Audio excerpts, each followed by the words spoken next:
Greetings, fellow detectives. We are back, continuing our walkthrough for Nancy Drew Message in a Haunted Mansion, and we are going to start this episode with some phone calls. Start by calling Hannah, and again, this is the only time you can call Hannah in the entire series, despite the very important role that she plays in Nancy's life.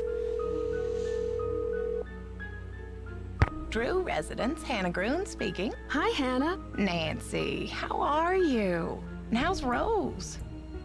Great. I'm really glad you had Rose invite me out here.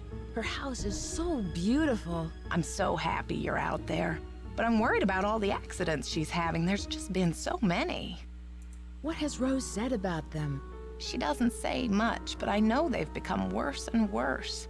That's one of the reasons why I asked you to visit her, to see if everything is all right. Do you suspect there's something more to these accidents? I don't know.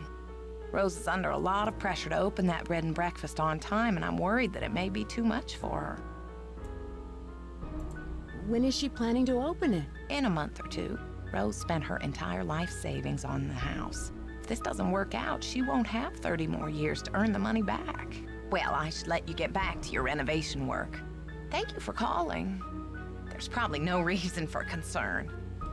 But be on the lookout for anything unusual. Goodbye, dear. Nice little intro from Hannah. Now let's call Bess and George.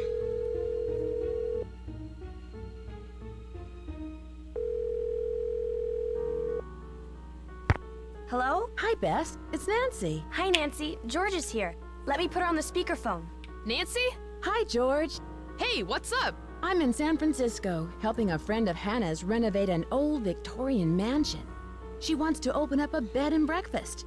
Unfortunately, some strange accidents have delayed the project. Uh-oh. Well, get this. One of the owners, Abby, thinks the place is haunted by a ghost named Valdez. A ghost? Well, I'm glad I'm not out there. Sounds like another case is in the works. So, tell us more about what's been going on. Do you know anything about the house's history? I met the resident handyman, Charlie. He's pretty young, and I don't think he has much experience.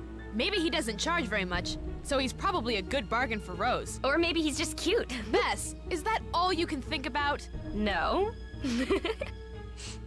Abby hosted a seance and contacted the spirit who's haunting the house. Did you actually see the ghost? Yeah, right. I'm sure it was some kind of trick. Abby sounds suspicious. Yeah, maybe she's hiding something. She probably knows more about the house than she's admitting. Oops. Do either of you know what gumbo foo means? It sounds Chinese. Call Emily. She'll know. Okay, I should get going. Talk to you later. See ya! Bye. let's call Emily, who is not introduced up to this point, but who is a journalist friend of Nancy's. Or of her father. One of the two.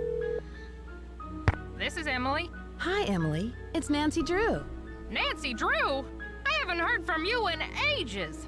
How's Hannah in River Heights? You're not in San Francisco, are you, my dear? Actually, I am. I'm helping one of Hannah's friends, Rose Green, renovate this wonderful old Victorian mansion. She wants to open up a bed and breakfast. Seems to be the trend these days. I'll bet you're staying in the Haight-Ashbury district.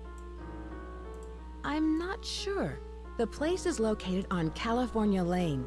4653, I think is the number. You know, you're lucky you caught me at home. I've been traveling most of these days, but after that crazy tour of Egypt. By the way, riding a camel is not as easy as it looks. My editor gave me an assignment right here in town. It'll be on the Dragons of San Francisco. I hope you won't be riding them. What were you doing in Egypt? Oh, you know, the usual. Pyramids, bazaars, the Sphinx. But what are you up to, Nancy? Why'd you call? Is there anything I can help you out with? Side note, Nancy does go to Egypt, but it's unlikely that this is a cookie hinting to that game because she doesn't go to Egypt until game number 26. So, probably not a cookie. Can you tell me about the Chinese writing system? I seem to come across a lot of Chinese symbols. Oh, it doesn't surprise me. The Chinese have been an important part of San Francisco history for over 100 years. The symbols are called Hanzi, and each one represents a particular thing, or an idea, or an action. You find them all over on business cards, takeout cartons, artwork.